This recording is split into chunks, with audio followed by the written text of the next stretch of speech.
Every time you use GitHub Copilot or any AI tool, you have a concern that, let's say that if I have opened this file and I open this editor inline chat and I ask to explain this code, right? So it can go to the GitHub server, right? And there is a risk that they can use it, right? So those kind of questions comes in everybody's mind, right? So this tells you that what happens when you try to do any code search here in the editor inline chat or in the this top level Copilot chat or on the right side, right? So whenever I send some information, let's say fix the problem in my code, right? So then this file and some code is attached here, right? Along with whatever files are opened here, some of this information will also go. So let's try to understand and clear all the doubts. Let's begin.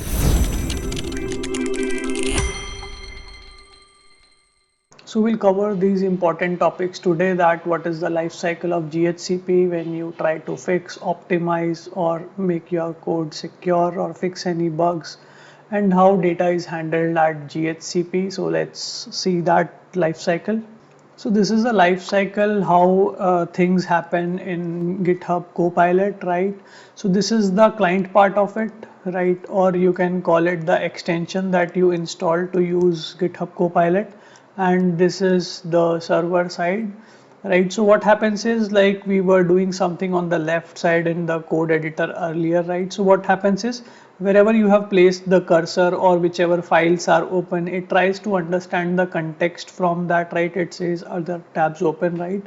And what happens is, whatever question you ask for fixing or you ask for optimizing or you want to generate a new function, let's say a new test for opening a site in Playwright, Selenium or whatever, right? Array list. So what happens is, an prompt gets constructed in this, right? Using that data, all of the data, a prompt get constructed and it is transferred to the server side, right? And it is encrypted so that nobody in between can read it. And this is hosted in Microsoft Azure infrastructure in various region. Region is like where the data centers are there, right? Based on the traffic, it can go to America, Asia, right? Whichever region is free and load balancing and all, it's not fixed where it will go, right? After that, the first thing that it will encounter is the proxy. What it will do is, it will remove any toxic language, or if you are entering something which is not related to code, right? Let's say you are asking about typhoid, which is a fever, right? Which is unrelated to coding. So it will remove all those things. If you are trying to reveal some information, right? You are asking that, oh, tell me the password that internally it's using. You are trying to retrieve from information or trying some hacking attempts. It will block all of that and it will refine the prompt. And then the prompt would be set to the large language model of GitHub Copilot, right? And we can even change this model, right? Earlier we have seen that. I'll show you now as well. So on the right side, if you see, these are the various models that are available: GPT-4o, Gemini 2.0 Flash, 3.5 Sonnet. This can be changed from the GitHub site, which we have discussed in the previous video, right? After that, once the response is ready, it will check for any security vulnerability, right? Let's say the output code that it has generated, it is having SQL injection, right? So it will fix that, right? Or if there are any unique identifiers, right? Because these codes are trained on some of the data, right? So let's say I have written a code where I have put my email ID, my age, my name, right? All of that. So it will remove any sensitive or maybe personal information from the output that got generated, right? Also, there is a setting which is there in the enterprise and business, which can be set by the admin. We'll read this in detail, by which it will make sure that the code it is generating, it is not matching with any of the public code, right? So that by that you get IP indemnity, right? We'll read more about this, that like nobody can file a case against you. Even if they do, then GitHub will take care of it, considering that you have switched on that option that you don't want to have public code in the suggestions, right? So once the code is ready, right, it will be encrypted again and here it will be decrypted, and then you can get the suggestion and it's your wish whether you want to accept it or reject it and you want to start this cycle again. right? So, and one important point to notice is this, right? So what it is telling is it is stored in memory and not written to disk, right? So whatever all of these things are happening, it is not storing in a file, right? So it will not create my profile called as Gaurav where it is storing that, or what prompt I sent, what is the code I sent, right?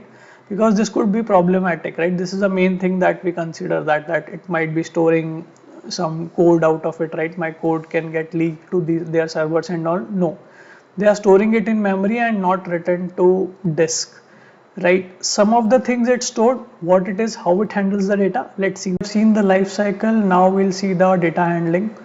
So what happens is that, so there is a very good feature called as content exclusion, which is there on for business and enterprise customer, right? Where you can exclude that information should not go to GHCP servers, right? For any Copilot suggestions and all, right? So let's say you have a file where there is sensitive information, or maybe some code which you don't want that it should leave your company premises or your repo and all of that, right? Yeah. So there you can apply this restriction, and it can be applied at repo level or org level, right? Let's say all the secrets are stored in some CSV or some .txt file, right? Company secrets, they might not be let's say a secret like keyword or password, but we don't want certain information should go out of to GitHub Copilot, right? You can make some suggestion, and it takes up to 30 minutes for the suggestion to reflect, right? So whenever a company gets onboarded, they can apply this restriction before rolling out to the employees, right?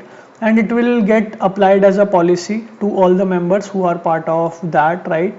And this is an important thing, right, which comes in question about this 30 minutes, that it's not immediate, right? These are the limitation, that's why they are in limitation. Also, if you exclude a file, some semantic information, right, not the content, but some information can still go, right, if you are using it via IDE, but not the all of that information, right?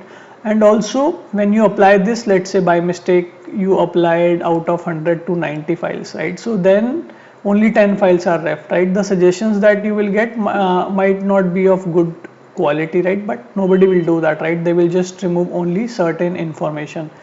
And you will see a cross sign on the GitHub Copilot symbol if certain files are not included, right? And your admin can control all of this, right? Earlier, like we were discussing this IP indemnity, right, by which GitHub Copilot take the legal responsibility, right? Considering that you have switched on this feature, that whatever code it suggests you, it should not match with any of the publicly code available.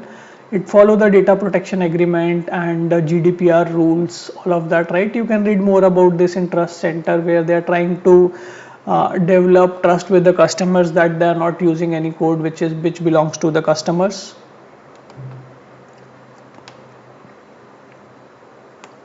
Now what part is kept, right? So whatever you do in the inline editor, the inline editor is this portion and this immediate chat, right? Whatever you do here, those things are not retained by system.